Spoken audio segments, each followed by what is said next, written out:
me present something else to you, right? To look at, and this is something that I think of, and I think it's a better way to look at it. So you raise a child that's not your child, someone else's child, but it effectively is your child. He calls you dad, you call him son. There will be no one would ever know the difference. But you raise that child 10, 15, 20, how many years it is you consider to raise that child, and then that child becomes sick. The child, needs bone marrow. He needs blood type. He needs blood type. He needs bone marrow. And at this point, you've been the father, and you've brought up this card, and this child like your own. But at this point, they've gone and said to you, you're not a genetic match. We need the actual father." So you've raised this child for your whole life. It's your child. But at this moment, you realize this is what brings it home. It's not actually your child. You can't save this child. So now we need to actually find the father or someone that's close to it. Let's flip the script round. That's you in the bed. You've raised this child as your own, your only child that you raised. But you know what I mean. And then now the child looks at you like dad, and they want to help you, but they can't help you because you're not actually their dad. Like, you were just playing dad. And we don't raise children for blood transfusion and bone marrow transport. I'm doing what I always do.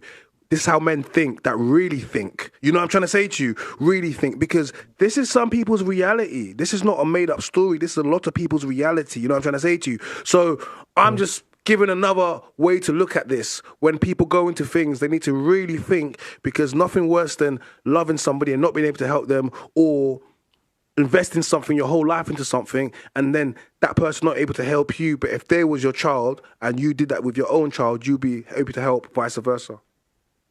And it also works vice versa. You have Yeah. parents that, like my father, who abandoned me all those years, and then literally called him. He's like, "I have burned every bridge. I have nobody, no friends, no family." And he has 3 kids, and I'm the only one who's like, "All right, I'm there." But once again, even after all of that, why did you go? If he did all of that to you, why did you go?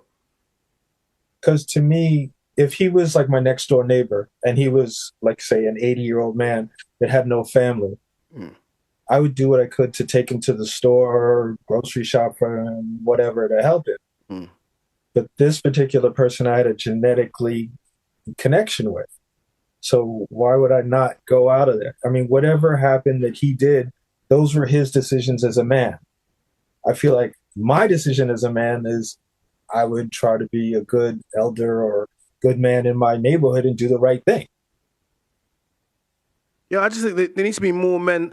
Look, what I get from this is, I like when I speak to people like you, because it's that humanity thing where regardless of everything that's gone on, people are still optimistic. They're still like, you know what, life might have done me bad, or someone might have done me wrong, but I'm not going to go out there and continue that. I'm actually going to make a change. And it's by having people like that is how we actually do make a change. And rather than being angry at his father, he said, you know what, you've messed up, but let's have these moments that we have now, and let's do. I'm sure you could spend the whole time bringing up all the things that he's messed up, but in the actual fact, you're just like, But sometimes the son. I mean, I think that's Sometimes the child don't want to see the father. no, listen, I agree. good. Well, I understand that. Neither of my sisters did. But the bottom line is this. For me, this is my choice. I'm a man. Yeah. And I feel like as men, the harder things we do, the stronger you get. So just like we're drawn to poker or shot for shot or boxing or wrestling or whatever, it's toughening you. It's making you stronger. There's physical toughening and there's emotional toughening. Maybe there's something to why Marcus Garvey, whose father put him in a grave and left him overnight, and he became the strong organizer and brilliant man that he was. Once he realized I was alone and no one's coming to save me, maybe that was part of what makes him that way. Part of what makes me who I am might be that, as I told my father from a very young age, when he left, I had an idealized goal of what I wanted to be, that he wasn't. And because it wasn't anything concrete that I could hold my hand onto, I could make it like this moonshot. You know what I mean? And maybe that's why I'm different than most people in that respect. Can I ask you a question that's totally off topic? Sure. The nose ring. Why? I gotta ask. It's fine. Previous, I had locks. Mm-hmm. People ask me why. Septum rings, same thing. Um, Everyone has their references of what they think are definitive. I grew up in an environment and under circumstances that made me uncompromising. Okay. And I kind of want to, at all times, have a pact with myself. Okay. I'm very quick to smile. I'm very quick to, like you said, maybe I could be somewhat optimistic, but the flip side of me is that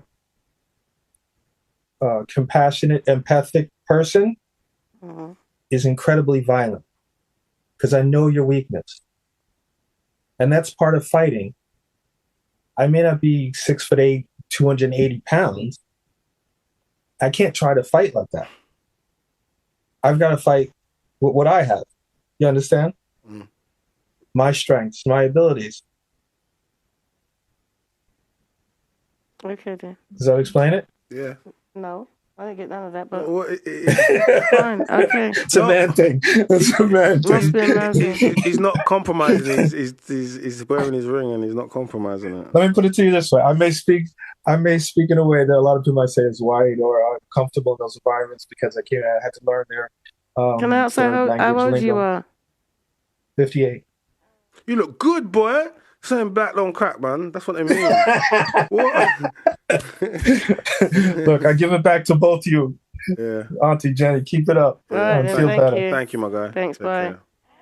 Concepts and Joaquin A. Fine Line. Yeah, I didn't choose him. He chose me. When my son was 3 months, I left him. So yeah, I agree with you, but I didn't choose him. He chose me. And if you knew the story, you'd understand. But I didn't choose him. And that's why I got out quick. So you're right. No, it's just somebody says I Okay, chose my yeah, son's dad. he's replying. No, I don't think that you choose women. He's not. How did you understand all that about the nose ring? Did anybody else understand? He's just basically saying he grew up quite compromised and he wants to be expressive now. I So wasn't asking if he was gay. That's what I went to ask him. what I would say is, like, I was going to say to him, Because but he talked about all that nose ring. I said, why did you get the nose ring? And he talked and you were like, yeah. I didn't get none of what he said. basically what I was going to say is, I would have said, I think people have to understand it. When he spoke about being an elder and obviously with a younger kid, you have to understand how, how you look. So, I'm going to go and get a nose ring to look trendy with the young people. no, I not don't even think that. so. If you're almost a 60-year-old man and you have a septum ring and you're a bit on a, chubby side, whatever. He's 3 years older than me. Yeah, but listen, and you're in a playground with kids and stuff, and they look at you and like you have to understand how society looks at things. You know what I'm trying to say to you? So I don't think the septum ring is doing them any favors when you're trying to be around elders of young people and kids. And it doesn't mean you can't have it. It just means that it's going to be the first thing people look, and it distracts away from what you're trying to do. And anything that distracts away from what you're trying to do, if you can avoid it, it should be avoided. And then when you go home, let it drop, because you can push those things up. You should have told him, flick it up for me. You can't push that big one up. Oh, okay. I thought you could push that one up. Oh, the small ones. Okay, cool. Yeah, but either way, you shouldn't be. Oh, he said he's not gay. Definitely not gay. Okay, that's good. But I just wanted to ask because I never see old people with nose rings. Yeah, but that's what I'd be worried in case when the kids come up to me and pull it or touch it or that's something what he's saying. like that. He's been uncompromising, so he's just